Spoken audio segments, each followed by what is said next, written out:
"You look tired, sir," said the tiny girl on the plane, breaking the silence as she crawled onto the empty first-class seat beside him. Antonio Bianchi, feared leader of New York's most powerful crime family, glanced down at the intruder with her pink backpack and missing front tooth, annoyed at the interruption of his peace. The flight attendant hurried over with an apologetic smile, whispering frantically to the child.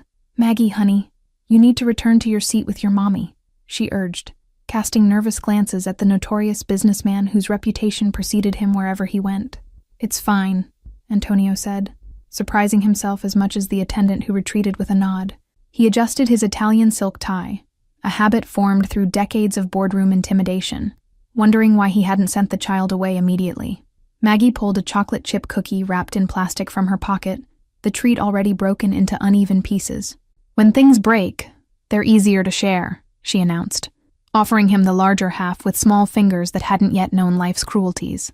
Antonio accepted the cookie with a slight nod, his calloused fingers, once used to count cash and occasionally worse, now delicately holding the crumbly offering.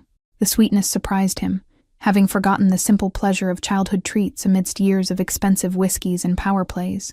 The child retrieved a small notepad and crayon from her backpack, her tongue poking out in concentration as she began to draw. Antonio found himself studying her, this tiny creature so utterly unconcerned with who he was or what he controlled. "That's you," she declared, holding up a purple stick figure with an exaggerated frown. "And this is me," she added, pointing to a smaller figure with an enormous smile, their stick hands connected in what appeared to be friendship. A woman with auburn hair tied back in a practical ponytail appeared in the aisle, relief washing over her face. "I'm so sorry, sir," she began, her voice steady despite the nervous way she tucked her hair behind her ear. "My daughter wandered off while I was helping an elderly passenger." "Your cookie was good," Antonio replied, directing his words to the child rather than the mother. He folded the drawing and slipped it into his suit pocket, a gesture so uncharacteristic that his bodyguard 3 rows back raised an eyebrow in concern. The mother, Rachel Porter according to the name tag on her flight attendant uniform, gently took her daughter's hand. "Come on, Maggie, we need to get back to work," she whispered, avoiding eye contact with the intimidating man whose reputation had reached mythic proportions in the city. "He needs a nap, Mommy," Maggie announced loudly as she was led away. "His eyes are sleepy, like when you work double shifts," her innocent voice carrying down the aisle as passengers pretended not to listen. Antonio watched them go, the child's observation lingering in the air like an accusation. He hadn't truly rested in years, the weight of his empire, and the constant vigilance required to maintain it, preventing any real peace. For the remainder of the flight, Antonio found himself glancing toward the economy section, where the young flight attendant moved efficiently between passengers. There was something in her determined efficiency, the gentle way she handled her daughter between duties, that stirred something long dormant within him.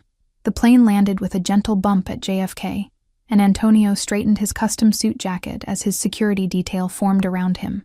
Through the sea of suits and earpieces, he caught a final glimpse of the little girl waving enthusiastically, as if they were old friends. "Sir, your car is waiting," his right-hand man, Bruno, reminded him, concern evident in his voice.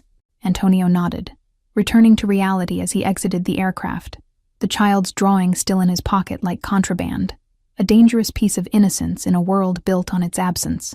That night in his penthouse overlooking Manhattan's glittering skyline, Antonio found himself unfolding the purple crayon drawing. The stick figures stared back at him, the simplicity of their connection more honest than anything in his carefully constructed world. He poured himself 3 fingers of aged scotch, the amber liquid catching the light as memories from 30 years ago surfaced unbidden. Before the family business consumed him, before his name inspired fear rather than friendship, there had been another life possible. The nightmares came as they always did, violent echoes of choices made and lives taken in service to power and control. Antonio woke gasping at 3 a.m., his silk sheets drenched in sweat despite the carefully regulated temperature of his bedroom. Dawn found him in his private gym, punishing his body with physical exertion to quiet his mind. Bruno entered silently, waiting for acknowledgement before speaking. "The Calabrese family is making noise again about the waterfront property, sir. They're suggesting a meeting." Antonio toweled off, his expression hardening into the mask he wore for the world. "Tell them I'm not interested in meetings or suggestions," he replied, his voice cold and final like a judge passing sentence. Later that afternoon, during a rare moment alone, Antonio found himself reaching for the child's drawing again. It had been placed carefully in his desk drawer, alongside a faded photograph of his mother, the only woman who had known him before he became what the world now feared. "Sir, your 3 o'clock is here," his assistant announced through the intercom, her voice professional and distant. Antonio tucked both items back into the drawer, locking away vulnerability with practiced ease. The weeks that followed were filled with the usual business, legitimate real estate ventures layered over darker dealings that remained unspoken in boardrooms. Yet Antonio found himself scanning crowds in restaurants, on streets, his attention caught by any child Maggie's age or woman with auburn hair. "You've been distracted," Bruno observed one evening, as they reviewed security protocols for an upcoming deal. His tone was careful, the observation itself a risk given Antonio's legendary intolerance for personal commentary from his staff.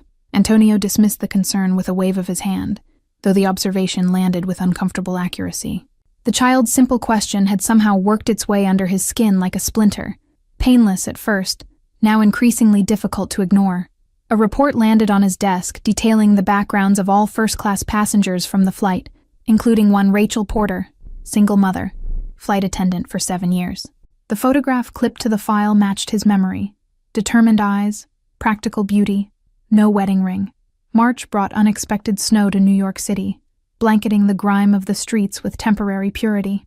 Antonio stood at his office window watching the transformation, wondering why the thought of a flight attendant and her daughter continued to linger like an unfinished symphony. The invitation to his nephew's wedding arrived embossed with gold and expectation, another opportunity for the family to display unity and power. Antonio confirmed his attendance with a quick signature, already calculating the business that could be conducted amid the celebration. "We have a situation," Bruno announced 3 days later, his usual stoic expression betraying subtle concern. "The Calabrese family seems to be moving against our interests more aggressively than anticipated. They've acquired property adjacent to our development on the Upper East Side." The crisp April morning found Antonio walking through Central Park, a rare moment without his security detail. The solitude was both foreign and welcome, a small rebellion against the constant surveillance that defined his existence. He spotted them near the duck pond, the flight attendant reading on a bench while her daughter tossed breadcrumbs to the eager waterfowl. Antonio froze mid-step, unprepared for the strange leap in his chest at the sight of these virtual strangers. Maggie noticed him first, her delighted shriek carrying across the tranquil morning scene. "Cookie Man," she called out, abandoning her feeding duties to race toward him with unrestrained enthusiasm that defied the caution he inspired in most adults. Rachel's head snapped up from her book, recognition and alarm crossing her face in quick succession as her daughter barreled toward the powerful man, whose reputation in New York was the stuff of whispered legends. She rushed after Maggie, catching her just before she could collide with Antonio's immaculately pressed trousers. "I'm so sorry, Mr. Bianchi," Rachel said, her voice controlled despite the flush of embarrassment coloring her cheeks. Antonio noted with interest that she knew his name, though he hadn't introduced himself during their brief encounter on the plane. Maggie tugged against her mother's restraining hand, undeterred by adult complexities. "Did you keep my picture?" she demanded, peering up at him with unabashed curiosity, her small pink coat buttoned unevenly in what must have been her own attempt at independence. "I did," Antonio replied, surprising himself with the admission. He crouched down to the child's level, an action so uncharacteristic that had his associates witnessed it, they might have questioned his identity or sanity. Rachel watched the interaction with wary fascination, her protective instincts visibly battling with her daughter's obvious delight. "We should let Mr. Bianchi continue his walk, Maggie," she prompted gently, her fingers tightening slightly around her daughter's small hand. Antonio rose to his full height, suddenly aware of how his presence had altered the peaceful morning for this woman and her child. "Please, don't leave on my account," he offered, gesturing to the bench Rachel had abandoned in her haste. "Do you feed ducks too?" Maggie asked, holding out her paper bag of breadcrumbs with the generous spirit unique to children. The simplicity of the offer stood in stark contrast to the complex negotiations and veiled threats that typically filled Antonio's days. Before Antonio could respond, the shrill ring of his cell phone cut through the moment. Bruno's name flashed on the screen, reality intruding with its usual poor timing and uncompromising demands. "I have to take this," Antonio stated, authority returning to his voice as he stepped away to answer. The call was brief, but consequential. Information about the Calabrese family's next move requiring his immediate attention. When he turned back, Rachel was already leading Maggie away, their figures growing smaller against the backdrop of springtime green. Antonio watched them go, feeling an unfamiliar hollow sensation expand in his chest as the distance between them increased. A light rain began to fall, droplets catching on cherry blossoms and creating a crystalline curtain between Antonio and the retreating figures. He remained rooted to the spot, an unusual hesitation gripping a man accustomed to decisive action in all matters. The ducks continued their eager circling in the pond, indifferent to human complexities, as they searched for remaining breadcrumbs. Antonio found himself envying their simple existence, governed by instinct, rather than the elaborate chess game his life had become. "Mr. Bianchi, your car has arrived at the east entrance," Bruno informed him upon arrival, his questioning gaze taking in the uncharacteristic location but wisely offering no comment. Antonio nodded, falling back into the rhythm of his position as they walked to the waiting vehicle. The surveillance photos landed on Antonio's desk with the weight of an imminent storm, Rachel and Maggie captured in various locations around the city. Bruno's expression remained neutral as he explained. "The Calabrese family has been watching them for 3 weeks now, sir. They believe there's a connection." Antonio's rage was a cold, calculated thing as he studied the images, his knuckles whitening around the edge of his imported mahogany desk. These were civilians, a flight attendant and her daughter, now unwittingly caught in the crosshairs of a generations-old power struggle. "Find them," Antonio commanded, already reaching for his coat. "Bring them to the Westchester property until we resolve this situation." His tone left no room for discussion or debate, the decision made with the same finality that had built his empire. The rain had just begun to fall when Antonio's men located Rachel's modest Queen's apartment, arriving moments before the Calabrese enforcers. The timing was providence or luck. Antonio wasn't sure which, but he wouldn't waste the opportunity either way. Rachel's face drained of color when she opened the door to find Antonio flanked by 2 stern-faced men in dark suits. "We don't have time to explain fully," he stated, the urgency in his voice cutting through her confusion. "You and Maggie are in danger. You need to come with us now." The sound of a car screeching to a halt outside galvanized Rachel into action, a mother's instinct to protect overriding fear or hesitation. She scooped up Maggie and a small backpack, following Antonio's lead without further question. They escaped through the service entrance as Calabrese's men breached the front door, the near miss highlighting the gravity of their situation. In the armored SUV speeding toward Westchester, Rachel's questions tumbled out in a mixture of fear and indignation. "They believe hurting you would hurt me," Antonio explained, his usual composure strained under the weight of guilt. "The Calabrese family has been watching you since our encounter on the plane, looking for leverage in a business dispute." Maggie, remarkably calm amidst the chaos, reached across the leather seat to pat Antonio's hand. "Are the bad guys chasing us?" she asked, her understanding of the situation filtered through the fairy tales and cartoon villains that populated her young world. The Westchester estate rose from the landscape like a fortress disguised as a luxury home, its security systems and personnel providing a barrier between the innocent and those who would harm them.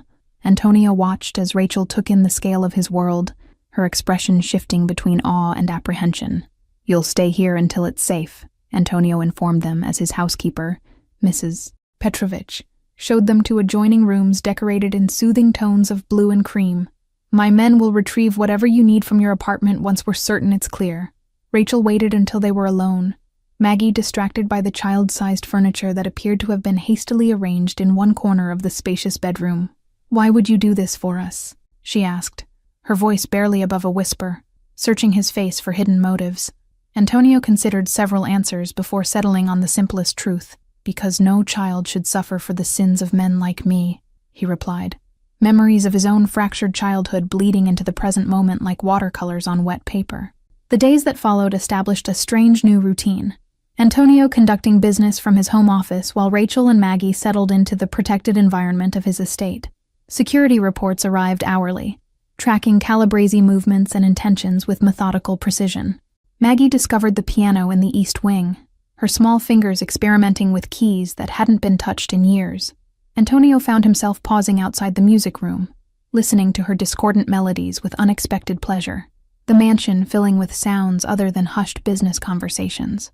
Rachel established her own domain in the estate's neglected kitchen garden, coaxing life from dormant soil with the same patient determination she applied to all aspects of her life. Antonio watched from his office window as she knelt in the dirt, teaching Maggie about growth and nurturing, lessons he'd never properly learned himself. Bruno voiced his concerns during a private meeting in the study, the crackling fireplace underscoring the gravity of their discussion. The family is questioning your judgment, Antonio. Protecting strangers at such cost. They don't understand your motivation, and uncertainty makes them nervous. Once upon a time, there was a lonely king who forgot how to smile. Antonio heard Rachel's voice drifting down the hallway as he passed Maggie's room after a grueling video conference with his West Coast operations. He paused, drawn by the gentle cadence of her storytelling. Through the partially open door, he watched as Rachel created shadow puppets against the wall, her graceful hands transforming into birds and wolves as Maggie giggled from beneath her covers. The scene was so removed from his reality that Antonio felt like an intruder in his own home. The king needed a friend, not more gold, Rachel continued, unaware of his presence. Antonio retreated silently, her words following him down the corridor like persistent ghosts seeking acknowledgement. Breakfast the next morning brought an unexpected shift, as Maggie insisted Antonio join them at the kitchen table, rather than taking his usual coffee in solitude. "You need pancakes," she declared with the authority only a child could muster in his presence. Rachel's hands moved with surprising skill as she prepared the meal, revealing an ease in the kitchen that Antonio hadn't anticipated. "I was in culinary school before Maggie came along," she explained, noticing his observation of her technique. "Life took a different turn, but I kept the skills." The domesticity of the moment struck Antonio with unexpected force. How long had it been since someone had cooked specifically for him without expectation or agenda? His personal chef prepared what was requested. His restaurant served what impressed clients and associates. "These have blueberry faces," Maggie announced proudly, pointing to her artistic arrangement on Antonio's plate. The innocence of the gesture created a hairline fracture in the walls he'd built around himself, over decades of calculated isolation. Rachel watched their interaction with cautious optimism, her initial fear of Antonio gradually transforming into something more complex. "She's never had a consistent male figure in her life," she admitted one evening, as they shared a rare glass of wine after Maggie had gone to bed. Antonio found himself sharing more than he intended that night, stories of his childhood in the old neighborhood before the family business consumed everything. "My father believed power was the only protection in this world," he explained, swirling the burgundy liquid in his glass reflectively. The buzzing of Antonio's secure phone interrupted their conversation, another crisis requiring immediate attention. Rachel didn't question his abrupt departure, having grown accustomed to the rhythm of emergencies that punctuated his existence. Hours later, Antonio returned to find his study transformed. A small birthday cake with a single candle sat on his desk, alongside a handmade card decorated with Maggie's distinctive purple crayon artwork. "Happy Boss Day," read the childish scrawl inside, the misspelled message triggering an unexpected lump in his throat. "She couldn't sleep until we made it for you," Rachel explained from the doorway, exhaustion evident in the shadows beneath her eyes. "Apparently today is the anniversary of when you met on the plane. She's been counting." Antonio stared at the simple chocolate cake, overwhelmed by the genuine gesture devoid of ulterior motive or calculation. "Thank you," he managed, the words feeling inadequate for the emotion behind them. The grandfather clock in the hallway chimed midnight as Antonio carefully cut 3 slices of cake, a domestic ritual entirely foreign to his experience. Rachel found extra candles in a kitchen drawer, placing them in each slice with ceremonial precision as Maggie clapped with delight. Antonio's phone remained deliberately silenced, business emergencies temporarily relegated to secondary importance, a subtle shift that didn't escape Rachel's notice. Her questioning glance met his reassuring nod, an unspoken acknowledgement that some moments deserve protection from the outside world's demands. The security breach came 2 days later, a trusted employee selling information to the Calabrese family about Rachel and Maggie's location. Antonio's reaction was swift and merciless, a reminder to Rachel of exactly who he was beneath the softening she had witnessed. "I won't apologize for protecting what matters," he told her afterward, finding her in the garden where she stood wrapped in a cardigan against the evening chill. The unspoken acknowledgement that she and Maggie had become something precious hung between them, neither ready to define exactly what that meant. The quarterly board meeting was proceeding with its usual calculated precision when the boardroom door burst open, revealing Maggie in a princess costume complete with plastic tiara. "Mr. Bruno said you forgot lunch," she announced, marching toward Antonio with a paper bag clutched in her small hand. 12 of New York's most intimidating business figures watched in stunned silence as Antonio Bianchi, feared leader, ruthless negotiator, gently accepted the lunch from a 4-year-old girl in a sparkly crown. "Thank you, Maggie," he replied with remarkable composure. "Please tell Ms. Rachel I'll be home for dinner." The whispers began immediately after Maggie skipped out, Bruno closing the door behind her with an apologetic nod. Antonio ignored the speculative glances, continuing the presentation, as if the domestic interruption were the most natural occurrence in his tightly controlled world.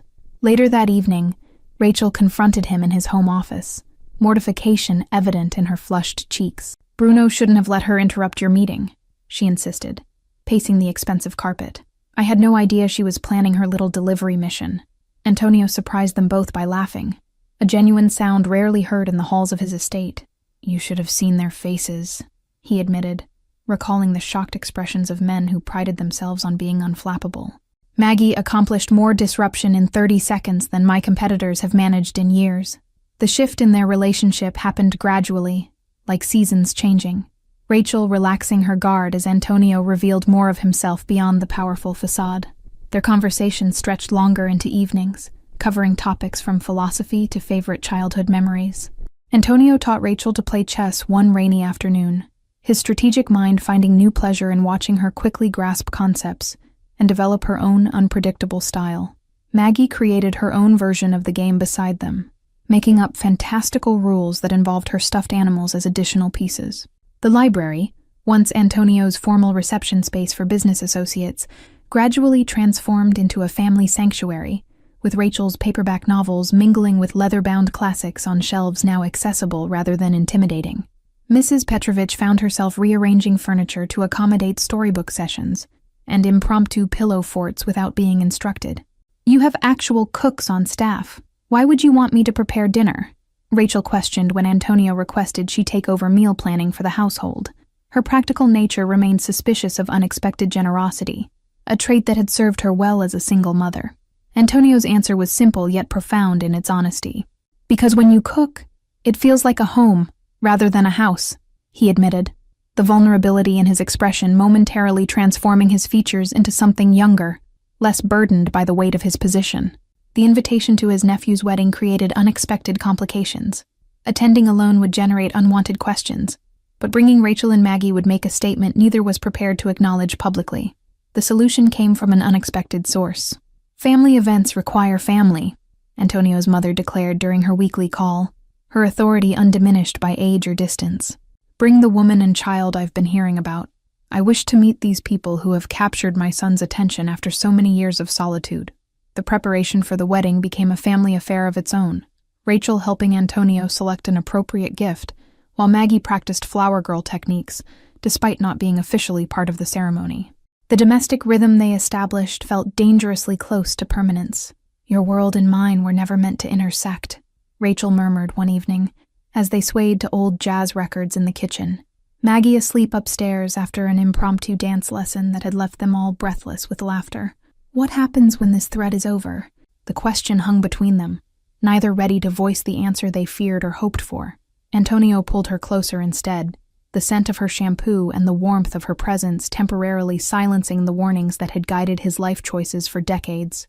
Bruno interrupted with uncharacteristic hesitation the following morning, waiting until Maggie had left for her scheduled playdate with Mrs. Petrovich's grandchildren. "The Calabresi family has proposed a meeting. Neutral ground, traditional protocols, they're offering terms." Antonio considered the implications, weighing options with the strategic precision that had built his empire. "Arrange it," he finally decided, his gaze drifting toward the garden where Rachel's influence had introduced wildflowers among the meticulously planned landscaping, beauty emerging from carefully controlled chaos.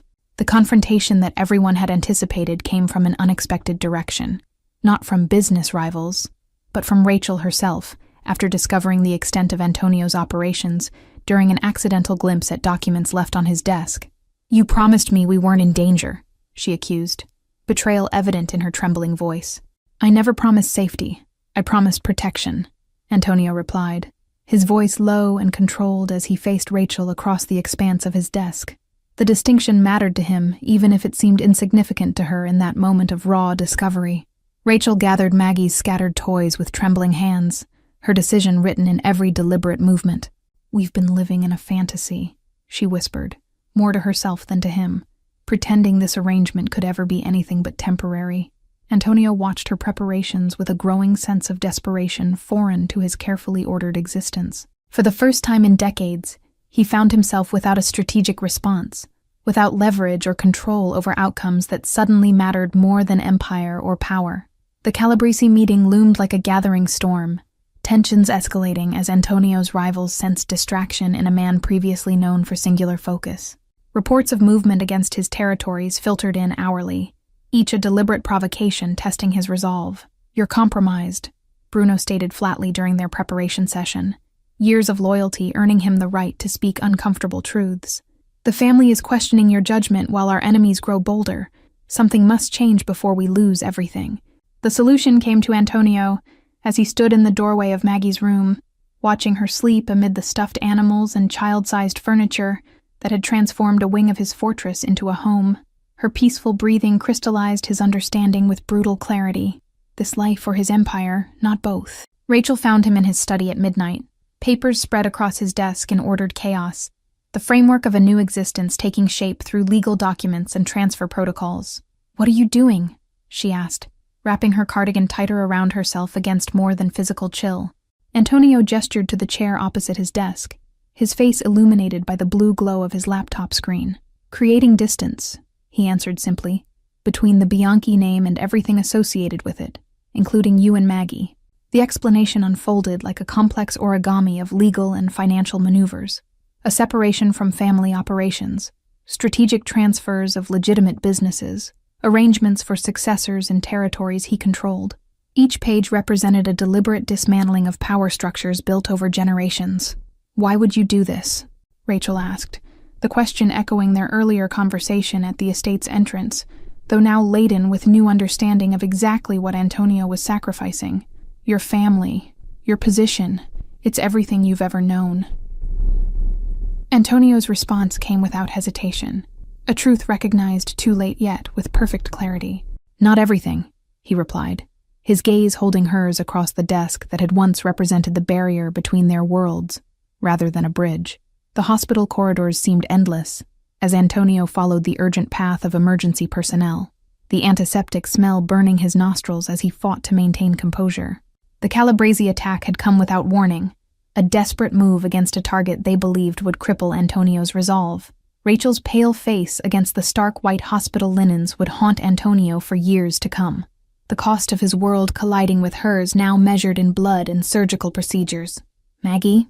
she whispered when consciousness returned, maternal concern overriding personal pain. "Safe," Antonio assured her, his hand engulfing hers with uncharacteristic gentleness. "Mrs. Petrovich has her at the secondary location. No one knows where they are." The relief in Rachel's expression was worth every empire he might surrender. The doctor spoke in hushed tones outside Rachel's room, terms like internal bleeding and surgical intervention, filtering through the partially closed door. Antonio absorbed each word with the focused attention he typically reserved for business intelligence, mentally calculating recovery timelines and potential complications. Bruno arrived with a small pink unicorn clutched awkwardly in his massive hand, a peace offering from Maggie, who insisted her favorite toy would help her mother heal faster. The hardened security chief's gentle placement of the stuffed animal on Rachel's bedside table revealed unexpected dimensions to a man defined by professional stoicism. The choice presented itself with brutal simplicity as Antonio faced the Calabrese patriarch across the negotiation table 3 days later. "One final offer," the older man stated, sliding a document across polished mahogany.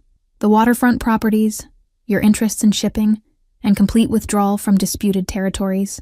The first snowfall of December transformed New York into a temporary wonderland, covering the grit and noise of the city with pristine white silence.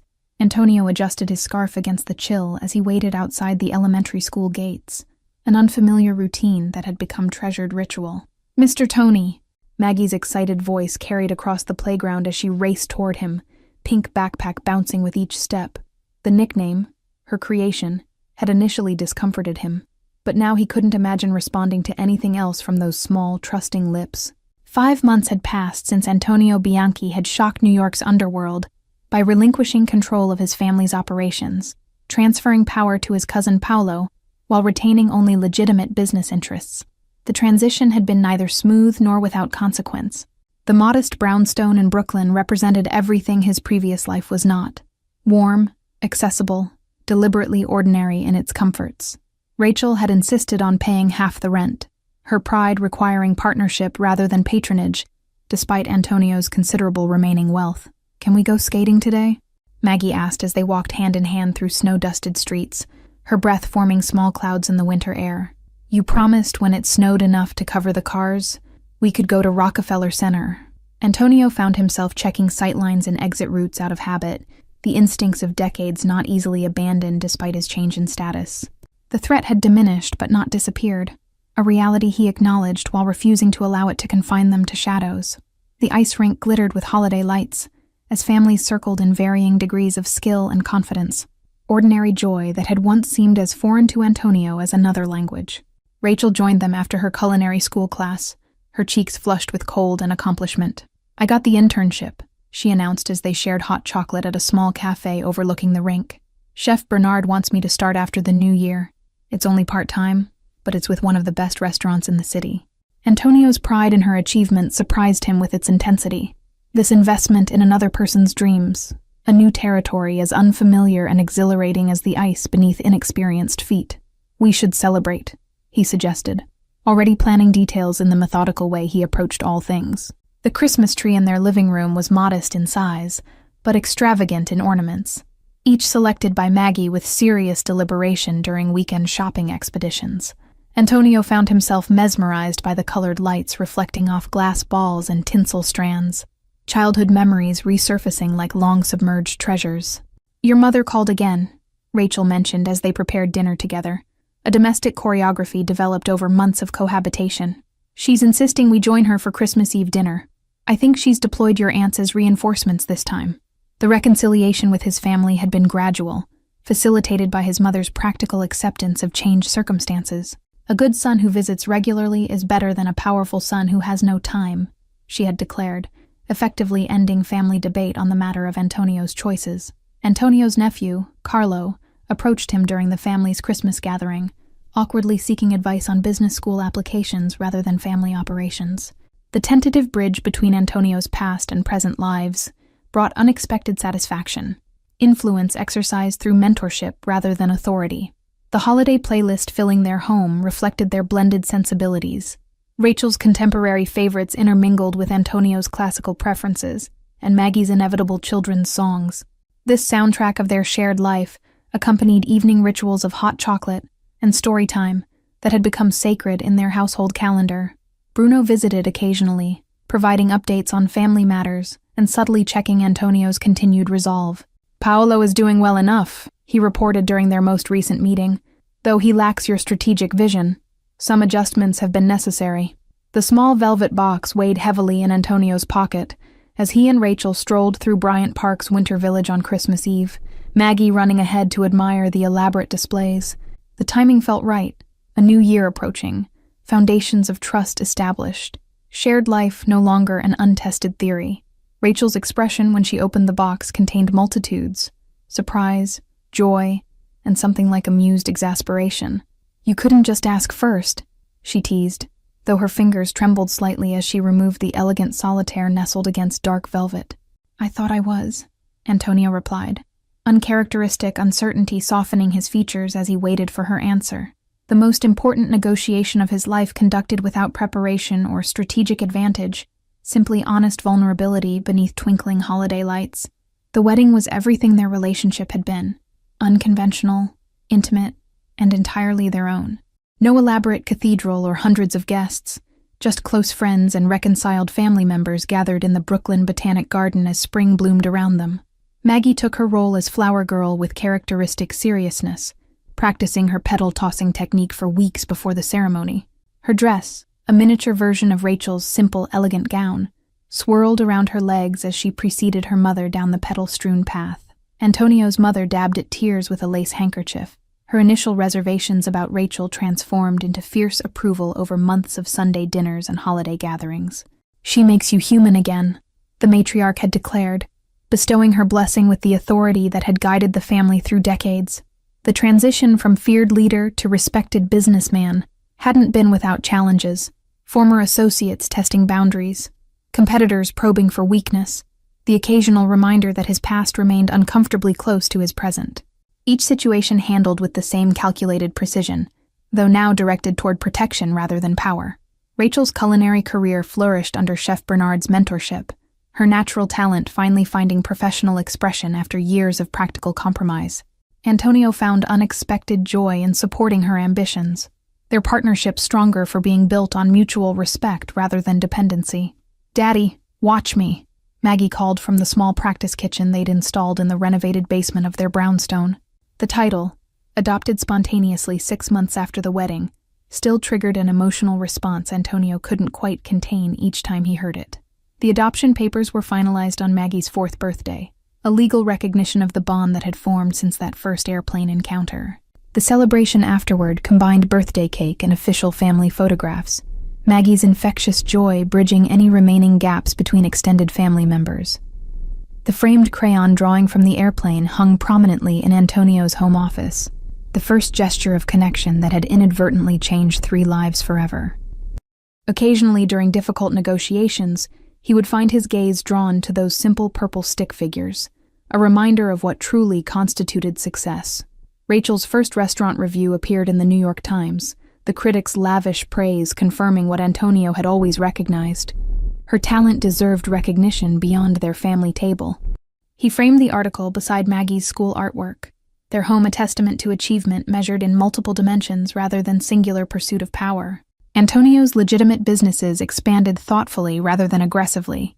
Real estate developments focused on community improvement, investment portfolios balanced between profit and social impact, consulting services offered to those navigating complex regulatory environments. Success measured differently now, though no less meticulously. "You've gone soft, Tony," his cousin Paolo remarked during a rare family gathering where past and present intersected without conflict. The observation carried no judgment, merely recognition of transformation visible to those who had known Antonio in his previous incarnation.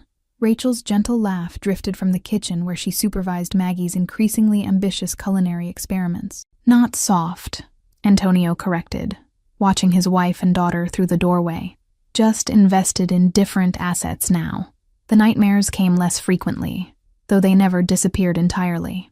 The past not erased but gradually relegated to proper perspective as present joys and future possibilities took precedence in Antonio's thoughts, each morning bringing new appreciation for the simple miracle of ordinary happiness. "Do you ever miss it?" Rachel asked one evening as they sat on their small rooftop garden, the Manhattan skyline glittering across the river like a constellation of earthbound stars. "The power, the control, the empire you built. Do you regret the choice?" Antonio considered the question with the thoroughness he brought to all important matters, weighing the complex truth against simplified response. "I miss certain aspects," he admitted finally, his honesty a gift he reserved exclusively for her, "but I've never regretted the trade." Their 5th anniversary brought unexpected news. Rachel's pregnancy confirmed just as she received an offer to partner in opening a new restaurant. The timing seemed impossible, yet they approached the challenge as they had every other, with practical planning and shared commitment to possibilities rather than limitations. "Will the baby have my room?" Maggie asked with the directness of childhood, her concern practical rather than emotional as she helped paint the nursery walls a cheerful yellow. Antonio assured her that her space remained her own, the family expanding rather than rearranging priorities. The photograph on their mantel captured it perfectly. Antonio no longer the tired man from that first flight, Rachel's confident smile reflecting her professional success, Maggie growing into her own person between them. What began as an encounter at 30,000 feet had grounded them all in unexpected ways. Thank you all for following this story. If you enjoyed it, write in the comments where you're watching from, and don't forget to like, subscribe, and share the video, as your support is important for me to continue sharing these stories. Remember that small acts of kindness, like Maggie's broken cookie, can change someone's life forever, even the most unlikely person's. The late afternoon sun sliced through the blinds of Romano's, casting amber stripes across the checkered tablecloths. I wiped my forehead with the back of my wrist, careful not to let the sweat drip onto the plates I was balancing. 8 hours into my double shift, my feet throbbed inside my worn-out sneakers, and the smell of garlic and tomato sauce that usually comforted me had become suffocating. "Table 7's still waiting on their check, Ellie," Marco, the restaurant manager, called out as I passed the bar. His tone carried the usual edge of impatience he reserved especially for me. I know. I'll get to it right after I drop these off. I forced a smile, though what I really wanted was to sit down, even for just 5 minutes. But rent was due next week, and Dad's medical bills weren't going to pay themselves. Romano's was one of those old-school Italian places in Boston's North End that tourists loved and locals respected. Red leather booths, candles stuck in Chianti bottles, black and white photos of Rome on the walls. Nothing had changed in 30 years, including most of the clientele, older Italian men who lingered over espresso, discussing business in hushed tones. I'd learned to become invisible here, to slide between tables without disturbing conversations, to refill wine glasses without making eye contact. It was safer that way. The less I was noticed, the fewer questions I'd have to dodge about my bruised wrist or the dark circles under my eyes. My ex, Danny, had a temper, and even though he was gone now, his shadow still followed me. I delivered the plates to table 12, a couple clearly on their first date, both nervous and trying too hard. I envied their hopeful smiles, their future still unwritten. At 27, I felt like my own story had already reached its disappointing conclusion. Single mother working 3 jobs, living in a 1-bedroom apartment with paper-thin walls, and a 4-year-old daughter being raised by my retired father more than by me. The front door chimed as it opened, and a gust of cold October air swept in, making the candles flicker. I didn't look up immediately. Another table, another order, another tip I desperately needed. But the sudden silence that fell over the restaurant made me pause. Even Marco, who never shut up, had gone quiet. 3 men entered, and the atmosphere changed like someone had sucked all the oxygen out of the room. 2 of them were large, with broad shoulders and expressionless faces, the kind of men who occupied space without apology. But it was the 3rd man who drew my eye. Slender but commanding, dressed in a suit that probably cost more than my annual salary. He moved with the languid confidence of a predator who had never needed to rush, never had reason to doubt his own power. Dark hair swept back from a face that belonged on a Roman coin, all sharp angles and symmetrical perfection. His eyes, though, I couldn't see their color from where I stood, but I felt their weight as they scanned the room. Marco hurried forward, bowing slightly. "Mr. Ricci, we weren't expecting you today. Your usual table is occupied, I see." His voice was quiet, accented but clear, like velvet brushed the wrong way. "No matter. That one will do." He gestured toward a booth in my section, the one by the window with the wobbly table that everyone complained about. Marco snapped his fingers at me. "Ellie, clear that table. Now." I swallowed hard, nodding as I rushed to the empty booth, gathering abandoned napkins and water glasses left by the previous customers. I could feel Mr. Ricci's gaze following me, making my skin prickle like I was standing too close to a fire. The men settled into the booth, the 2 larger ones facing outward, their eyes constantly moving, scanning the restaurant. Bodyguards, I realized with a jolt. What kind of man needed bodyguards to eat pasta? "I'll be right with you," I said, the rehearsed waitress line falling from my lips automatically. Mr. Ricci looked up at me then, and I finally saw his eyes, dark amber, almost gold in the dying sunlight. They widened slightly, as if I'd surprised him somehow. For a moment, neither of us spoke, and I had the strangest sensation of time slowing down, of standing on the edge of something vast and dangerous. "Take your time," he said finally, his lips curving into something not quite a smile. "We're in no hurry." But there was an intensity in his gaze that contradicted his casual words, a hunger that made my heart stutter against my ribs. I nodded and retreated to the kitchen, where I pressed my back against the cool tile wall and tried to catch my breath. "Who is that?" I whispered to Sophia, the other waitress, who was loading her tray with bread baskets. She glanced through the round window in the kitchen door. "You don't know? That's Alessio Ricci." When my face remained blank, she added, "The Ricci family owns half the waterfront, real estate, shipping, waste management." She made air quotes around the last words. "They say his father was connected, if you know what I mean. Old school." "Connected? Like Mafia?" I laughed nervously. "That's just in movies, Soph." She shrugged. "Maybe. But nobody crosses the Ricci's, that's all I know. And he's a good tipper, so smile pretty. She nudged me with her elbow before pushing through the door. I took a deep breath and followed, order pad in hand. Are you ready to order? Or would you like a few minutes? I asked, proud that my voice didn't shake. Mr. Ricci, Alessio, looked up at me again, and this time his gaze was calculating, as if he were solving a puzzle. What do you recommend? He asked. The osso buco is excellent today, I said automatically. And the special is… No, he interrupted softly. What do you like? What would you order if you were dining here tonight? The question threw me. Customers rarely cared what I thought, and besides, I ate staff meals in the back. Pasta with whatever sauce was about to expire. The risotto ai funghi is my favorite, I admitted, with the truffle oil. He nodded, as if I'd confirmed something important. Then that's what I'll have. And a bottle of the Barolo. He turned to his companions. Order whatever you like. They murmured their choices, but I barely heard them. I was too aware of Alessio's eyes still on me, studying me with an interest that made me simultaneously want to run away and lean closer. I wrote down their orders with a hand that wasn't entirely steady and escaped back to the kitchen. The rest of their meal passed in a blur of heightened awareness. Every time I approached their table, Alessio would find some reason to extend our interaction, asking about ingredients, inquiring if the wine was from a particular vineyard, requesting extra bread though their basket was still full. By the time I brought their espressos, the restaurant had emptied except for a few lingering couples.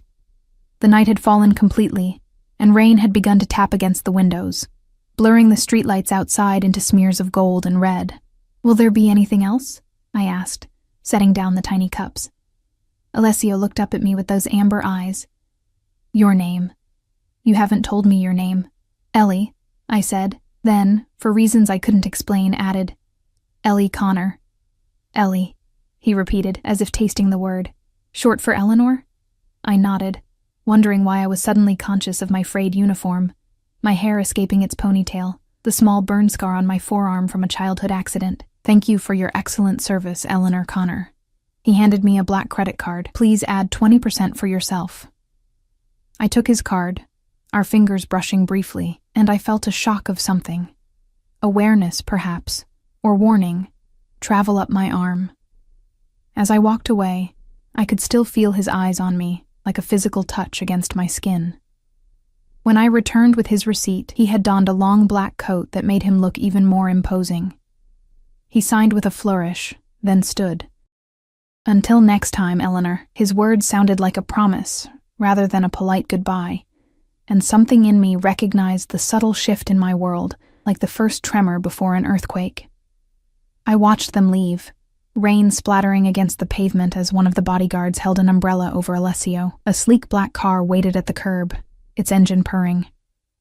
Just before he ducked inside, Alessio turned and looked back at me through the window. Our eyes met once more, and he nodded slightly, as if confirming a decision. After they left, I cleared their table and found the receipt. My heart nearly stopped. The tip was more than I made in a week. Told you, Sophia said, peering over my shoulder. The Ricci's take care of people they like.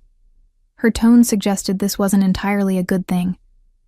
It's just a tip, I said, trying to convince myself more than her. By the time my shift ended at midnight, the rain had become a torrential downpour. Thunder cracked overhead as I pulled my thin jacket tighter around me. I'd forgotten my umbrella, of course, and the nearest tea station was 3 blocks away. Taking a deep breath, I stepped out into the deluge. The water was freezing, soaking through my clothes within seconds. Wind whipped my hair across my face as I hurried down the deserted street, head down against the storm. The neighborhood, usually so lively, had turned eerie and abandoned, storefronts dark and shuttered. I was so focused on getting to the station that I almost missed it, the sound of screeching tires and a heavy thud. I looked up just in time to see a black car careen around the corner ahead, skidding on the wet pavement before speeding away, its taillights bleeding red in the rain. Something lay crumpled on the sidewalk where the car had swerved, a dark shape that hadn't been there before. My heart lurched into my throat as I realized it was a person. Without thinking, I ran toward the fallen figure, my sneakers splashing through puddles. As I got closer, I could make out a man in a dark coat, lying motionless on his side. Blood mixed with rainwater beneath him, creating pale pink rivulets that disappeared into the storm drain. "Hey!" I called, dropping to my knees beside him. "Can you hear me?" The man groaned, shifting slightly. Relief flooded through me. At least he was alive. I fumbled for my phone, but in my panic, it slipped from my wet fingers and clattered to the pavement, the screen going black as water seeped into its cracks. Damn it. I looked around desperately, but the street remained empty. The nearest open business was Romano's, now blocks behind us, and even it would be closing soon. I leaned closer, trying to see the man's face, to assess how badly he was hurt. The streetlight above us flickered, casting momentary illumination over his features. My breath caught. It was him, Alessio Ricci. Blood trickled from a gash on his forehead, and his golden eyes were unfocused, clouded with pain. His expensive suit was torn and soaked, one arm bent at an unnatural angle beneath him. "Mr. Ricci?" I touched his shoulder gently. "It's Ellie, from Romano's. Can you hear me?" His eyes struggled to focus on my face. "Eleanor," he murmured, voice thick with pain. "You shouldn't. Not safe." "Don't talk," I said, automatically slipping into the voice I used when my daughter was hurt or scared. "We need to get you help." I looked around again, desperation mounting. Where were his bodyguards? His driver? Had they been in the car that hit him? No, that made no sense. But something was very wrong here. "Can you stand?" I asked, knowing I couldn't leave him lying in the rain, bleeding on the sidewalk. He tried to push himself up, then fell back with a hiss of pain. "My arm," he ground out. "Broken, I think." "Okay, it's okay," I said, though it clearly wasn't. "I'm going to help you. There's a hospital just a few blocks from here." Decision made. I slipped my arm around his waist, bracing myself to take his weight. "On 3, okay? 1, 2, 3. Together we managed to get him upright, though he swayed dangerously, leaning heavily against me. He was taller than I'd realized, and solid with muscle beneath the expensive fabric of his suit. Despite his injury, there was strength in him, a coiled tension that seemed to vibrate through his body. "I can't go to a hospital," he said, voice clearer now. "Take me." He rattled off an address in the Back Bay, an affluent neighborhood I rarely had reason to visit. "That's miles from here, and you need a doctor," I protested. His fingers suddenly gripped my arm, surprising me with their strength. "No hospital, no police. Please, Eleanor." There was something in his voice, not just pain, but a note of genuine urgency that gave me pause. What had happened here? Who had tried to run him down? And why was he alone, without his guards? "Okay," I said finally, though every rational part of me screamed this was a terrible idea. "I'll help you get a taxi." We stumbled together to the main street, a macabre three-legged race. Rain continued to pour down, washing away the blood from his face, soaking us both to the bone. His breath came in short gasps against my ear, his good arm wrapped tightly around my shoulders. As we reached the corner, headlights appeared in the distance, and I raised my free arm, praying it was a taxi. The vehicle slowed as it approached, a sleek black SUV with tinted windows, not a taxi. My stomach clenched with sudden fear. The SUV stopped beside us, and the back door flew open. One of the bodyguards from the restaurant emerged, his face a mask of controlled panic. "Boss!" he exclaimed, rushing to Alessio's other side. "We've been looking everywhere. What happened?" "Later, Franco," Alessio said through gritted teeth. "Get me in the car." The bodyguard, Franco, helped ease Alessio into the back seat, then turned to me with suspicious eyes. "Who are you?" "She's with me," Alessio called from inside the vehicle. "Eleanor comes too." Franco's expression suggested he wanted to argue, but he simply nodded and gestured for me to get in. I hesitated at the open door, rainwater pooling at my feet. Every warning I'd ever received about getting into cars with strangers flashed through my mind, but Alessio wasn't exactly a stranger, was he? And he was injured, possibly seriously. "Please," Alessio said softly from the shadows of the back seat, his golden eyes gleaming. "I owe you my life, Eleanor Connor." I took a deep breath and climbed in beside him. the door closing behind me with a soft, expensive thud. As the SUV pulled away from the curb, I couldn't shake the feeling that I had just crossed an invisible line, one I wouldn't be able to step back over. The inside of the SUV smelled of leather and something sharp and metallic. Blood, I realized with a jolt. Alessio leaned back against the seat, eyes closed, his breathing shallow. Rain streaked down the tinted windows, transforming the city lights into abstract paintings of color. "We need to get you to a doctor," I said, watching as he pressed his good hand against his ribs with a grimace. "There will be one waiting at the house." His voice was strained but authoritative. The driver and Franco exchanged glances in the rearview mirror, a silent communication I couldn't decipher. "Who did this to you?" I asked, unable to contain my curiosity despite the warning bells ringing in my head.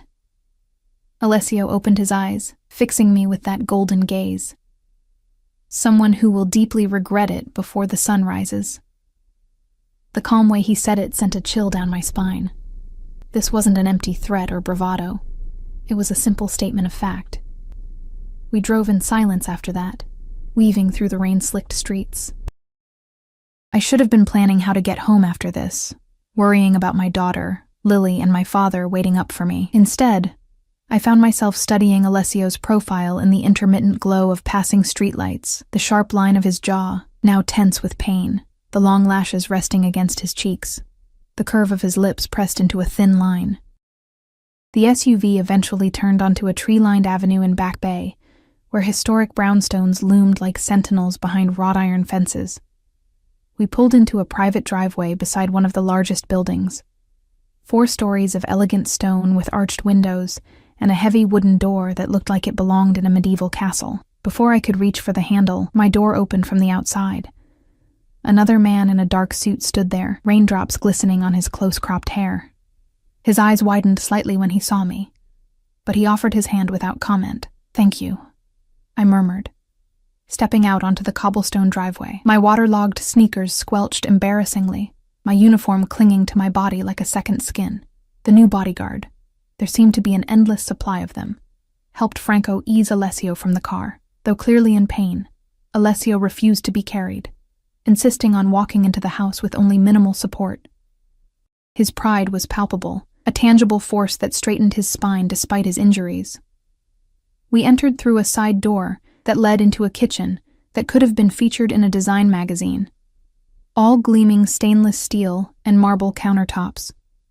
A middle-aged woman in a robe rushed toward us, her face contorting with shock when she saw Alessio's condition. "Madonna mia! What happened?" Her Italian accent was much thicker than Alessio's, her hands fluttering anxiously around him without actually touching. "It's nothing, Rosa," he said. "Just a small accident." "Nothing? You call this nothing?" She turned to the bodyguards. "Where is the doctor? Why isn't he here yet?" "On his way," Franco assured her.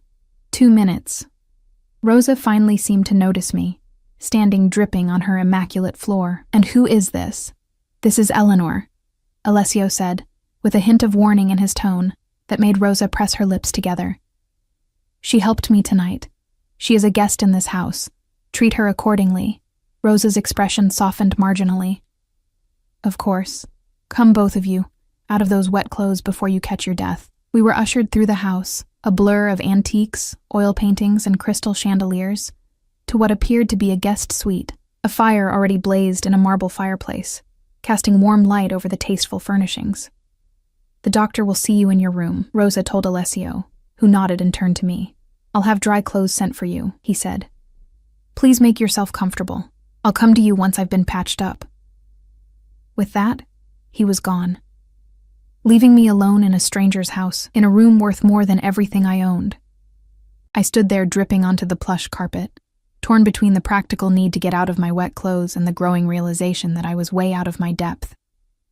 My phone was ruined, so I couldn't call my father to tell him I'd be late. Lily would be asleep already, thank goodness, but Dad would be worried. He always waited up for me, no matter how many times I told him not to. A soft knock at the door interrupted my thoughts. Rosa entered, carrying a stack of clothing and towels. "There is a bathroom through there," she said, gesturing to a door on the far side of the room. I'm afraid these may be a bit large, but they are clean and dry. Thank you, I said, taking the items. Do you have a phone I could use? I need to let my family know I'm okay. Something flickered in her eyes, surprise, perhaps, or calculation. Of course. I will bring one after you've changed. The bathroom was larger than my entire apartment, with a shower that had more nozzles than I knew what to do with, and a tub that could have fit 3 people comfortably. I peeled off my wet uniform and stepped under the hot spray, letting it wash away the rain and blood, Alessio's blood, from my skin. As the water sluiced over me, reality began to sink in. I had dragged an injured man, not just any man, but one connected to who knows what kind of criminal activities. Off the street, I had gotten into his car, come to his house, and was now using his shower. Every crime show I'd ever watched screamed that this was how people disappeared, yet strangely, I wasn't afraid.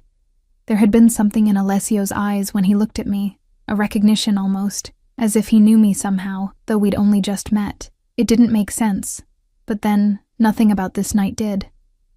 I finished my shower and dressed in the borrowed clothes, a man's silk pajama top that hung to my knees and matching pants I had to roll at the waist and ankles. I towel-dried my hair as best I could, then padded back into the bedroom.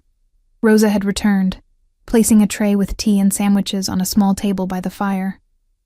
Beside it sat a smartphone. Mr. Ricci thought you might be hungry, she said.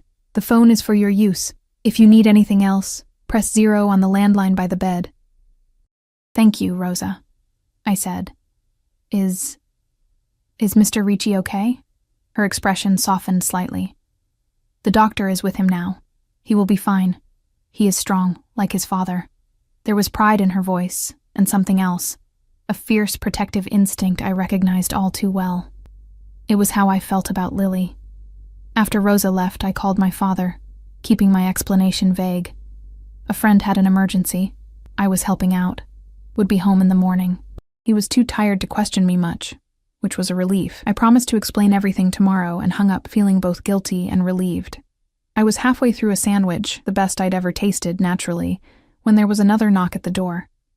My pulse jumped, though I told myself it was ridiculous to be nervous. Come in, I called, setting down my tea. Alessio entered, moving more stiffly than before but looking markedly better. The blood had been cleaned from his face, the cut at his temple now neatly stitched. His broken arm was in a sleek black sling, and he had changed into a simple white shirt and dark pants that somehow looked as formal on him as his suit had. Eleanor, he said, his accent caressing the syllables of my name. I hope you're feeling more comfortable now. Yes, thank you, I said, suddenly self-conscious in the borrowed pajamas. How are you? That was quite a hit you took. He moved to sit in the armchair opposite mine, his movements careful but precise. Broken arm, 2 cracked ribs, and a mild concussion. It could have been much worse if you hadn't been there. What happened out there? It looked like someone tried to run you down on purpose. His expression didn't change, but something hardened in his eyes. That's exactly what happened, but it's not your concern. Not my concern? I dragged you off the street, ruined my phone, and I'm sitting in your guest room wearing someone else's pajamas, I countered, my exhaustion finally dissolving some of my caution. I'd say that makes it slightly my concern. To my surprise, Alessio laughed, a warm, rich sound that transformed his face, making him look younger and more approachable. You're right, of course. Let's just say I have competitors who would prefer I wasn't in the picture. Competitors in what? I asked, though I wasn't sure I wanted the answer. Business, he replied simply. Then, changing the subject with practiced ease, tell me about yourself, Eleanor Connor. What brings a woman like you to work double shifts at Romano's? A woman like me? I echoed, not sure whether to be offended. Intelligent, observant, brave enough to help a stranger in the rain. His eyes held mine. You don't belong there. I looked away, uncomfortable with his assessment and the intensity of his gaze. We all do what we have to do. I have bills to pay, like everyone else. And a family to support? It wasn't really a question. I nodded, wondering how he knew. My daughter Lily, she's 4, and my father who watches her while I work. The child's father? Not in the picture. My tone made it clear I didn't want to elaborate. The last thing I wanted to think about was Danny and his jealous rages. the terror that had driven me to take Lily and run in the middle of the night, leaving behind everything we owned.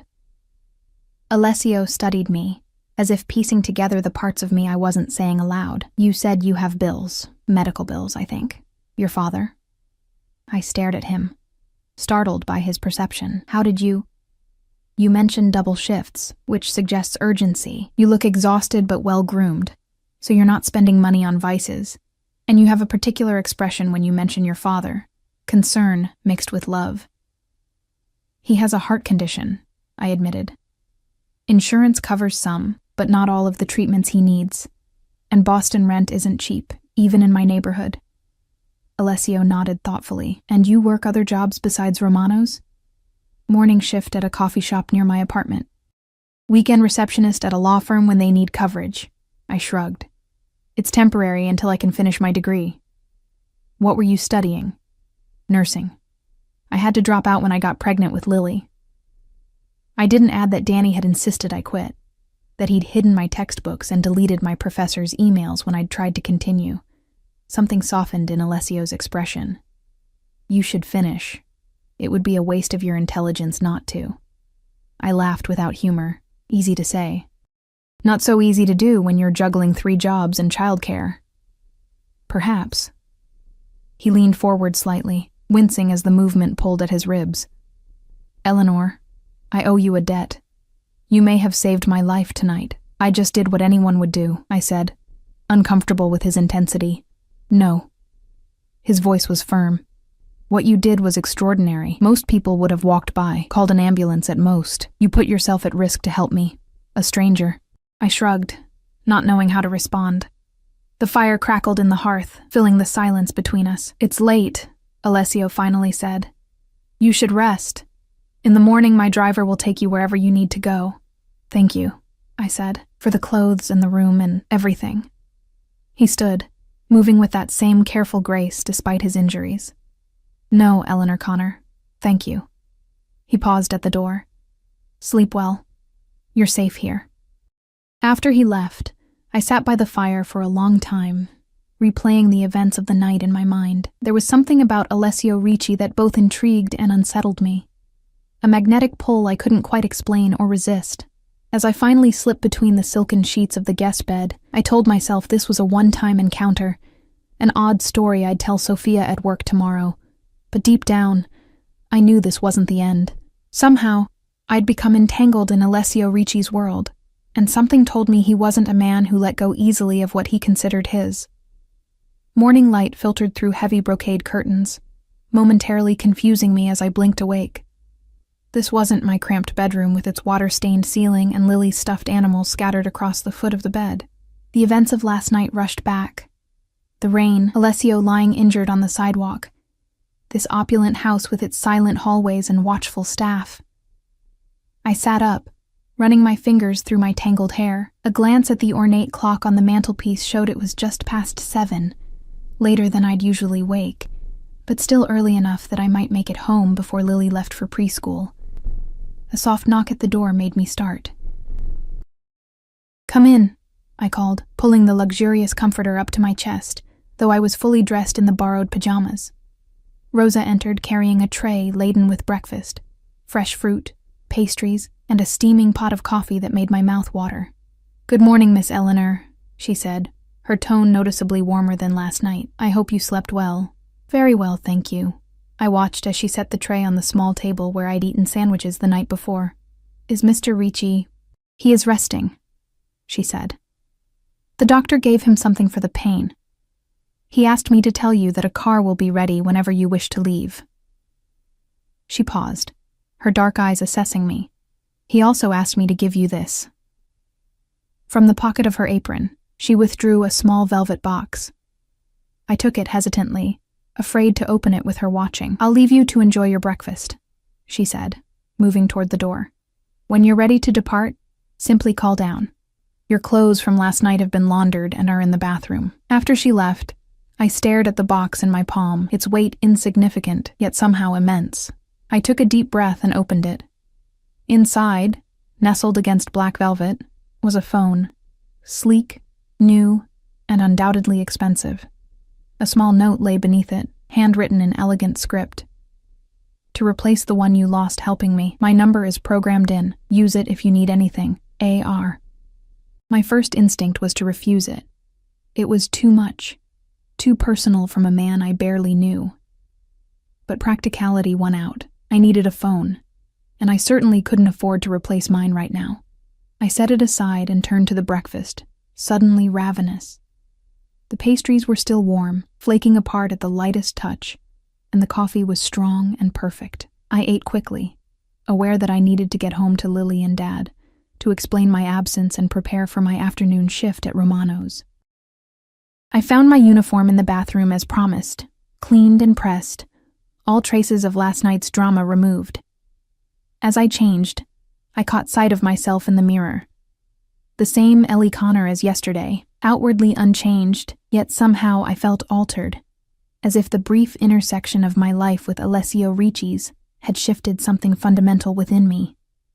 Once dressed, I slipped the new phone into my pocket and called downstairs. Within minutes, Franco appeared to escort me through the maze-like corridors of the house.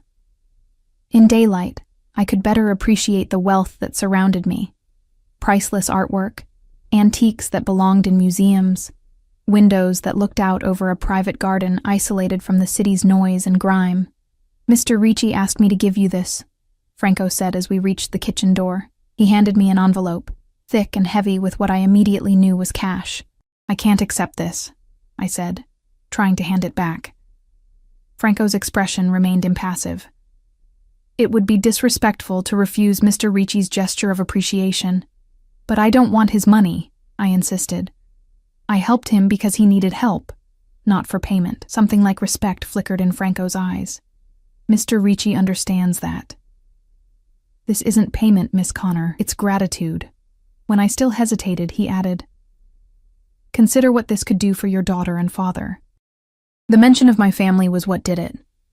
I thought of Dad's medication, the specialized treatments his doctor had recommended but insurance wouldn't cover. I thought of Lily's preschool tuition that I struggled to afford each month, the winter coat she needed but I kept putting off buying. I slipped the envelope into my bag without opening it, ignoring the weight of guilt it carried. A sleek black car waited in the driveway, different from the SUV of last night, but equally luxurious. The driver opened the rear door for me without a word. "Thank you," I said to Franco. "Please tell Mr. Ricci I appreciate his kindness." Franco nodded. "He will be in touch, Miss Connor." The words sounded both like a promise and a warning. As the car pulled away from the imposing house, I found myself looking back, half expecting to see Alessio watching from one of the many windows. But the house remained still and shuttered, keeping its secrets. The driver knew my address without my having to provide it, another unsettling reminder of how much Alessio already knew about me. We drove in silence through the morning traffic, the contrast between Back Bay and my own neighborhood growing more stark with each passing block. When we finally pulled up outside my apartment building, with its crumbling brick facade and graffiti-tagged door, I felt a stab of shame, followed immediately by anger at myself for feeling it. This was my home, humble as it was, and I had worked hard for every inch of it. "Thank you for the ride," I told the driver, who simply nodded and waited until I was safely inside the building before driving away. I climbed the 4 flights of stairs to our apartment, my muscles aching from the previous night's ordeal. Before I could insert my key, the door flew open, revealing my father in his bathrobe, his lined face creased with worry. "Ellie, thank God," he said, pulling me into a hug. "I was about to call the police. Your explanation last night was so vague, and then when I tried to call this morning, my phone got ruined in the rain," I explained, hugging him back, breathing in the familiar scent of his aftershave. "I'm sorry I worried you, Dad." "Mommy!" Lily's voice preceded her as she ran from the kitchen, still in her unicorn pajamas, her dark curls a wild tangle around her face. She launched herself at my legs, and I swept her up, burying my face in her neck as she giggled. "I missed you, baby," I whispered. "Were you good for Grandpa?" She nodded solemnly. "I helped make pancakes, and I drew you a picture of a dinosaur eating ice cream." "That sounds amazing," I said, carrying her into our small living room, which doubled as my father's bedroom at night. "I can't wait to see it." Dad followed, his gait slower than it once was, a subtle reminder of his condition. "So are you going to tell me where you really were last night?" he asked. "And whose car was that? Looked like something out of a movie." I set Lily down. "Why don't you go brush your teeth and get dressed for school, sweetie? I need to talk to Grandpa for a minute." Once she had disappeared into the bathroom, I sank onto our worn sofa, suddenly exhausted, despite the night's rest in Alessio's guest room. "It's a long story, Dad. I've got time," he said, sitting beside me, his blue eyes, so like my own, filled with concern. I told him an edited version of the events, finding an injured man, helping him, being offered a place to stay when the rain became too heavy. I left out Alessio's name and any hint of his possible connections to organized crime. Dad had enough to worry about without adding that to the list. "You're too trusting, Ellie," he said when I finished. "This city isn't like the small town we came from. People here—" He trailed off, shaking his head. "I'm fine, Dad. Nothing happened." I patted his knee reassuringly. "And look, they even gave me a new phone to replace my ruined one." I showed him the sleek device, again omitting the details of who exactly had provided it. His frown deepened. "That looks expensive. It was the least they could do, considering I helped their friend," I said lightly. "Now, let me get Lily ready for school, and then you should rest. Did you take your medication this morning?" The change of subject worked, and soon we were back in our normal routine. Hurrying Lily through breakfast, finding her missing shoe, packing her lunch, all while Dad sat at the kitchen table with his pills and tea. The normalcy was comforting after the surreal interlude in Alessio's world. After dropping Lily at preschool, I returned home to shower and change before my afternoon shift at Romano's. I finally opened the envelope Franco had given me, gasping when I saw the amount. It was enough to cover Dad's specialized treatment for 6 months and Lily's tuition for the rest of the year, with plenty left over. My hands trembled as I tucked it into my sock drawer, beneath my winter sweaters. This changed everything, at least temporarily, but I couldn't help wondering what invisible strings might be attached. I arrived at Romano's 20 minutes before my shift, hoping to speak with Sophia before we got busy.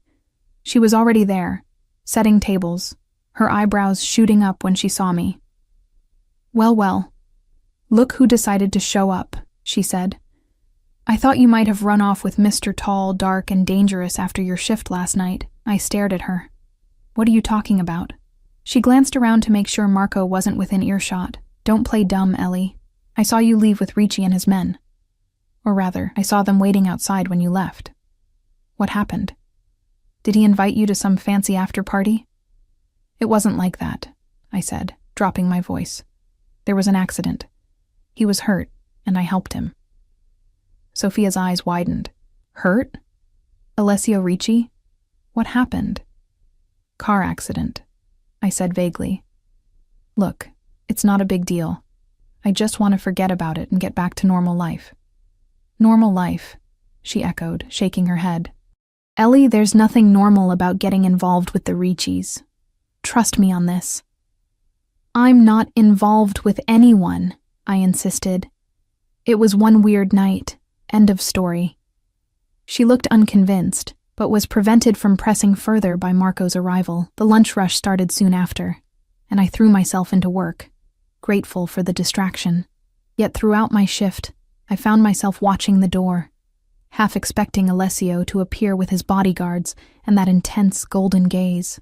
He didn't come, and by closing time, I had almost convinced myself that Sophia was overreacting, that my brief encounter with Alessio Ricci would remain just that, brief. I was wiping down my last table when Marco approached, his usual scowl replaced by an uncharacteristic nervousness. "Ellie, there's someone asking for you," he said, his voice low. "In the back office."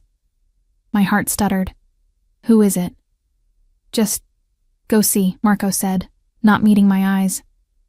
I made my way to the small office at the rear of the restaurant, my pulse quickening with each step. When I opened the door, however, it wasn't Alessio waiting for me. It was Franco, his broad frame making the cramped space seem even smaller. "Miss Connor," he said with a slight nod. "Mr. Ricci would like to see you. Is he okay?" I asked, genuine concern bubbling up. "His injuries—" "He's recovering well," Franco assured me. He has a proposition for you and believes it would be best discussed in person." "A proposition?" I echoed, unease creeping up my spine. "A job offer," Franco clarified. "One that would solve your financial concerns permanently." I thought of the envelope in my sock drawer, of Dad's medicine and Lily's future. What kind of job? "That's for Mr. Ricci to explain." Franco checked his watch. "The car is waiting whenever you're ready."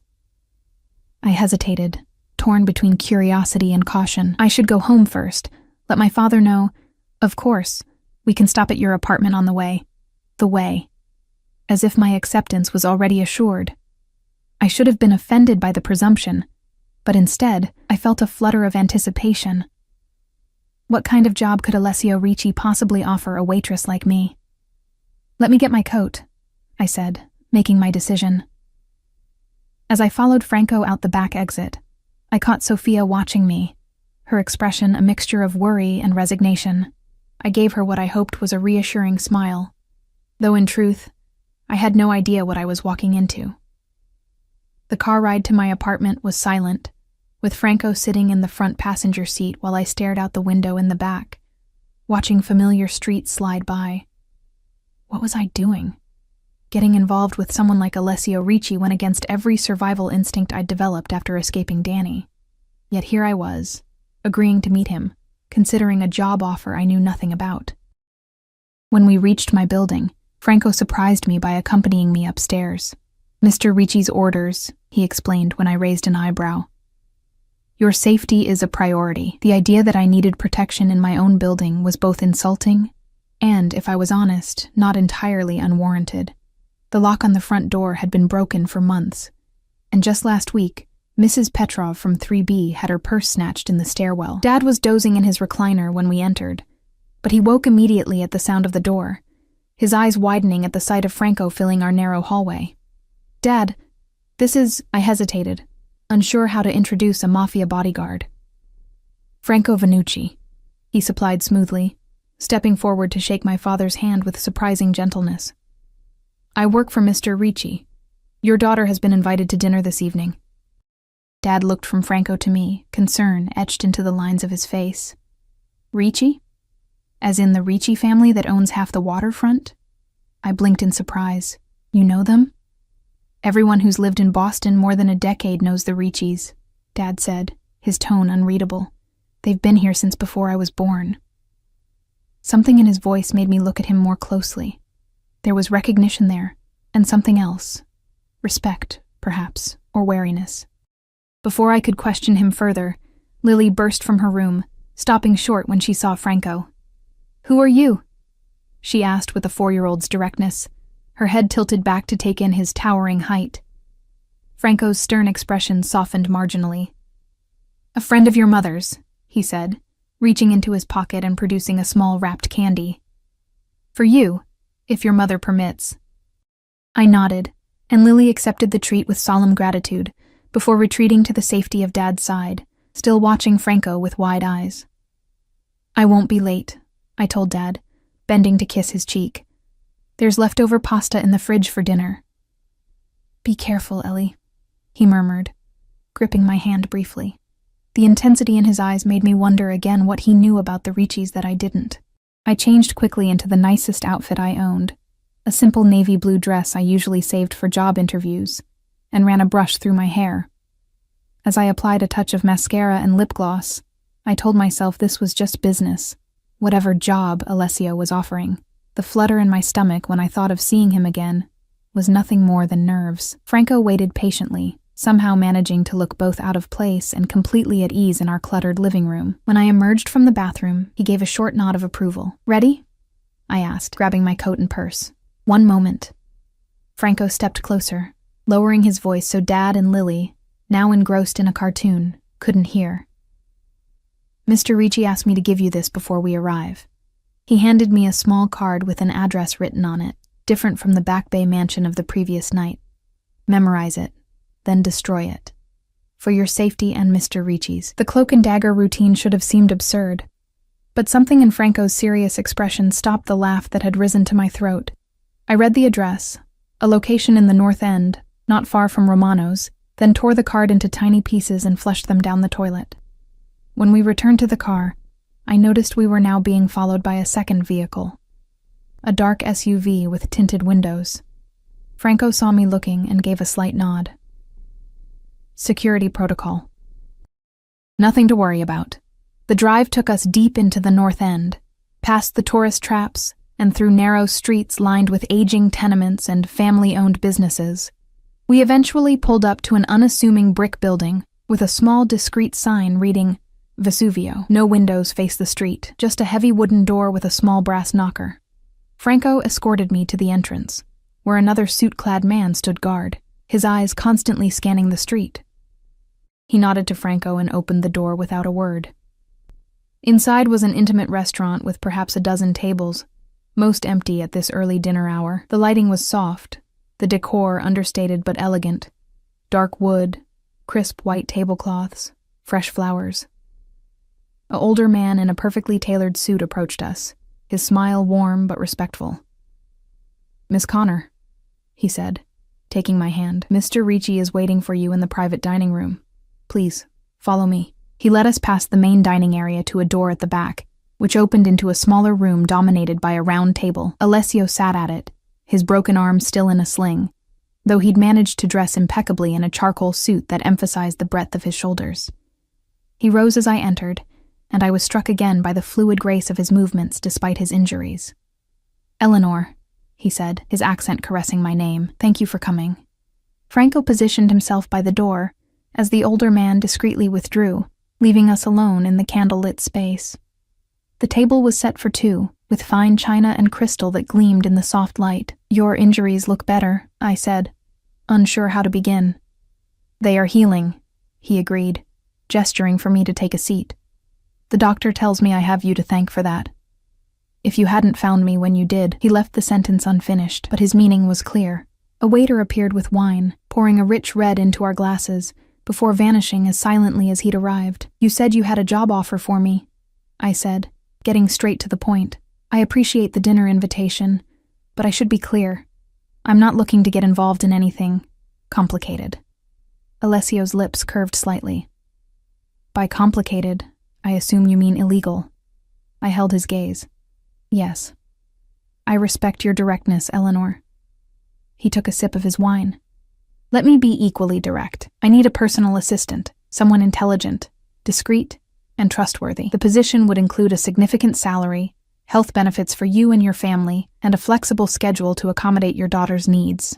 I blinked, not having expected something so normal. What would this position entail exactly? Managing my calendar, handling correspondence, coordinating with my household staff. He shrugged his good shoulder. "Basic administrative duties. The unique aspect is that the role requires someone I can trust implicitly. And you trust me?" I couldn't hide my skepticism. "You barely know me." "I'm an excellent judge of character," he said simply, "and what I do know about you is impressive. You work multiple jobs to support your family. You stop to help a stranger in a dangerous situation. You refuse payment for that help."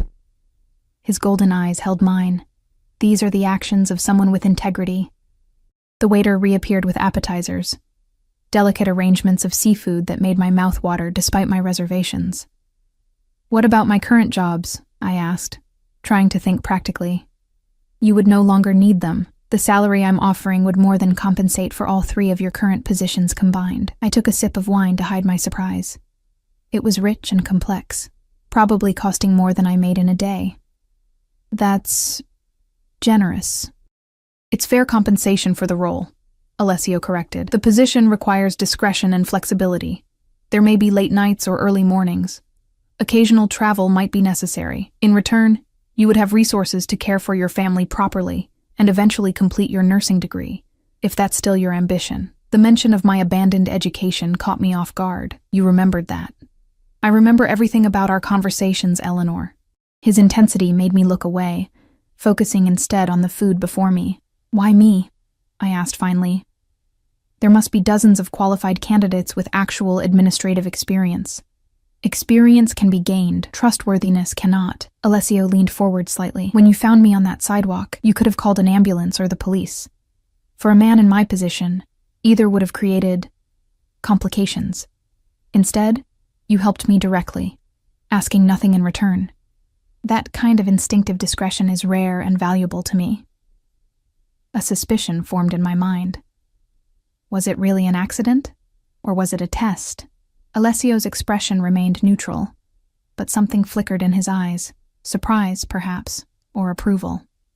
Would it matter if it was? Of course it would, I said, indignation rising. That would mean you manipulated me from the start. It wasn't a test, he said after a moment. The attempt on my life was very real. But your reaction to it revealed your character in a way no interview ever could. The main course arrived, delicate pasta with a sauce that smelled divine. We ate in silence for a few minutes, the tension between us neither uncomfortable nor entirely easy. What does your family think about this dinner? Alessio asked eventually. My father seemed to recognize your name, I admitted. He was concerned. Understandable. The Ricci name carries certain associations in Boston. Are those associations accurate? I asked boldly. Alessio studied me for a moment. My family has been in this city for generations. We've built businesses, created jobs, contributed to the community. Have we always operated strictly within the boundaries of conventional law? No. But we have our own code, one that values loyalty, family, and honor above all else. It wasn't quite an admission, but it wasn't a denial either. And where would I fit into this code? Under my protection, he said simply. You and your family would become an extension of my household. No one would dare harm you. The implication that we might need such protection sent a chill through me. Is that because this job would put us in danger? No. It's because this world can be dangerous, regardless of your association with me. The difference is that without me, you face those dangers alone. His voice softened. I've had you investigated, Eleanor. I know about your ex-husband. I froze, my fork halfway to my mouth. Ex-boyfriend. I corrected automatically, my voice barely audible. We were never married. But he believes he still has a claim on you. On your daughter. Alessio's tone had hardened. He's been released from prison. Did you know that?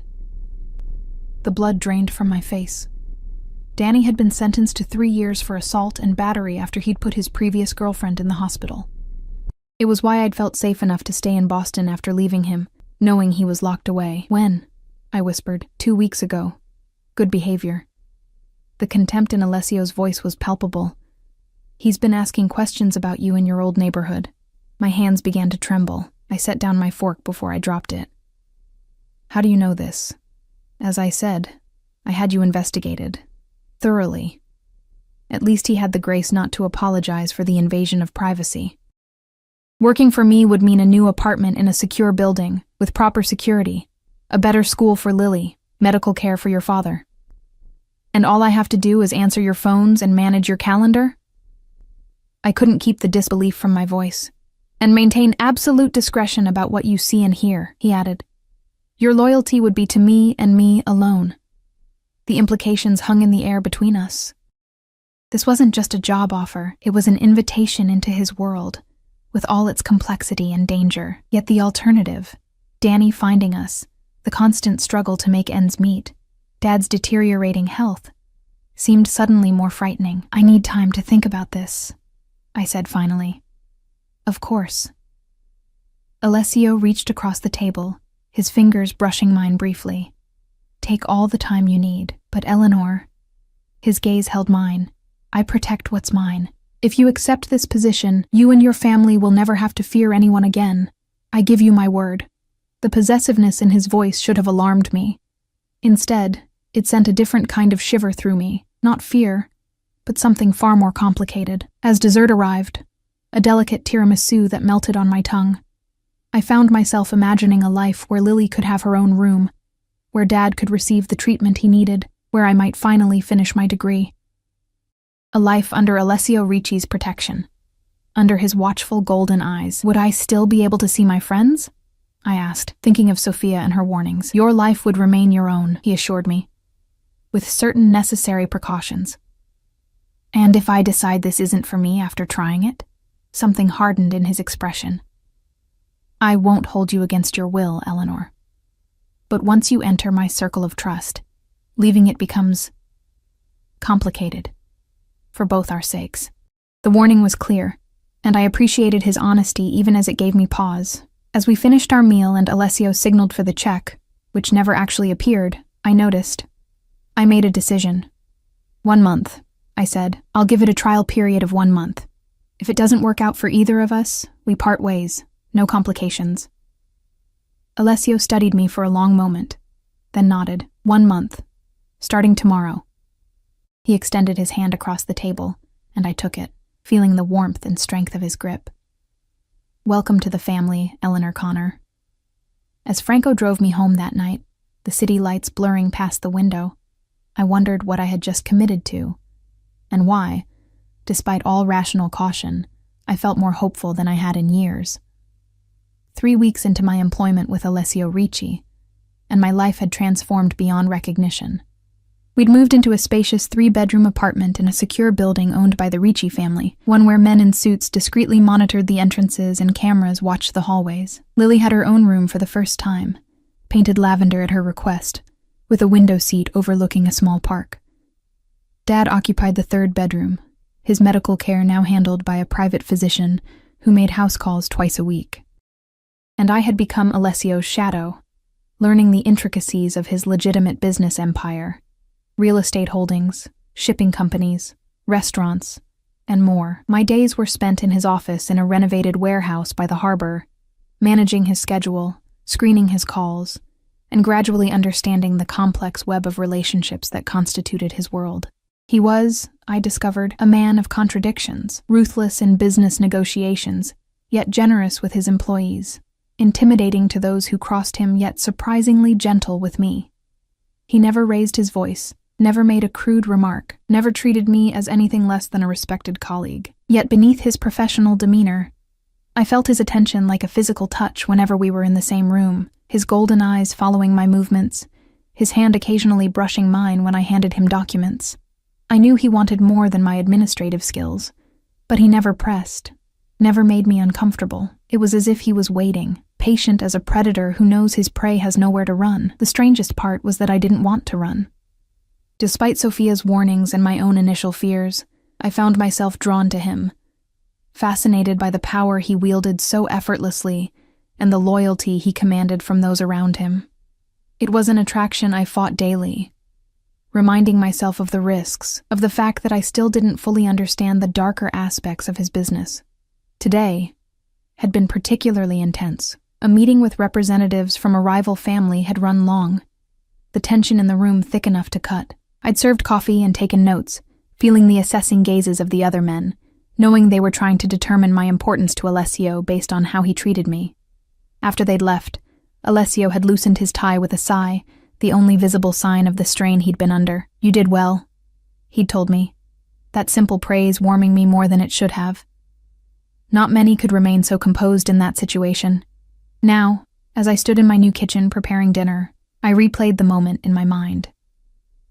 Lily sat at the counter, coloring intently, while Dad napped in his room, his condition already improving under the new medication regimen. The doorbell rang, startling me from my thoughts. We never had unexpected visitors.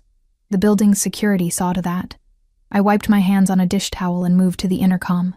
"Yes?" "Package delivery for Connor," came the response from the lobby. I frowned. Deliveries usually came during the day, and the doorman always called up first. "Leave it with the doorman, please. Need a signature, ma'am? Manager's orders." Something felt wrong. I hesitated, remembering Alessio's warnings never to open the door without verification. I pressed the button to call the lobby. "Is there a delivery person there for me?" I asked the doorman. A pause, too long to be natural. "Yes, ma'am. Seems legitimate." But his voice held a note of strain I recognized instantly. The recognition struck like a physical blow. It was the same tension I'd heard in my own voice countless times when Danny was in one of his moods, and I was trying not to trigger him. My blood ran cold. I grabbed my phone and sent a text to the emergency number Alessio had given me. Code red at apartment, Lily with me. The response was immediate, a single word. "Bathroom." "Lily, honey," I said, keeping my voice casual as I moved to the counter. Let's play hide and seek. You hide in my bathroom, in the big tub, and don't come out until I find you, even if you hear strange noises, okay? It's part of the game." Her eyes widened. She'd always been sensitive to my moods. But she nodded and slipped off her stool, heading for my ensuite bathroom as I'd instructed. Once I heard the door close, I moved to Dad's room, quietly closing his door and locking it from the outside. If Danny had somehow found us, had intimidated the doorman into letting him up, I didn't want him anywhere near my family. The apartment intercom buzzed again, more insistently this time. "Ms. Connor? Are you coming down for your package?" I didn't respond, instead moving silently to the kitchen drawer where I now kept a small handgun, another of Alessio's precautions that I'd initially resisted but now thanked God for. I'd never fired it outside of the lessons Franco had given me, but I wrapped my fingers around its grip with grim determination. A crash against the front door made me jump, then another. He was trying to break it down. I backed away, gun raised, positioning myself between the door and the hallway that led to the bedrooms. The third crash splintered the lock, and the door flew open to reveal Danny, thinner than I remembered, his face harder, his eyes wild with the same rage that had sent me running 3 years ago. "There you are, bitch!" he snarled, stepping into my apartment as if he had every right to be there. "Took me forever to find you. Nice place you got here." "Moving up in the world, huh? Get out," I said, my voice steadier than I felt. "Right now, Danny, or I swear I'll shoot." He laughed, the sound sending shivers down my spine. "No, you won't. You never had the spine for it." His eyes narrowed. "Where's my daughter?" "She's not yours," I said, tightening my grip on the gun. "You've never been a father to her. You don't even know her." "She's got my blood," he growled, taking another step forward. "And I'm not leaving without what's mine." "I'm not yours either," I said, my finger moving to the trigger. "Not anymore." Something in my tone made him pause, his eyes finally registering the gun in my hands. "Since when do you have the balls to point a gun at me?" "Since I learned my worth," I replied, thinking of Alessio's quiet confidence in me, his insistence that I was stronger than I knew. "Now back up and leave, before this gets ugly." Danny's face twisted with fury. "You think you can threaten me? After everything I did for you?" He lunged forward suddenly, faster than I expected. The gun went off with a deafening crack, the recoil shocking my arm. Danny staggered, clutching his shoulder, disbelief written across his face. "You shot me," he said, his voice almost wondering. "You actually fucking shot me." Blood seeped between his fingers, but I knew the wound wasn't fatal. My aim had been true, just as Franco had taught me, enough to stop, not to kill. "The next one won't be your shoulder," I warned, my voice cold in a way I'd never heard before. "Get out, Danny, and don't ever come near my family again." For a moment, I thought he might charge me again, despite the injury. But then the elevator at the end of the hall dinged, and Franco emerged with 2 other men, all with weapons drawn. "Mr. Ricci is on his way," Franco said, his eyes taking in the scene. Me with the gun, Danny bleeding but still standing. "Shall we escort this gentleman out?" Danny looked from Franco to me, realization dawning in his eyes. "Ricci?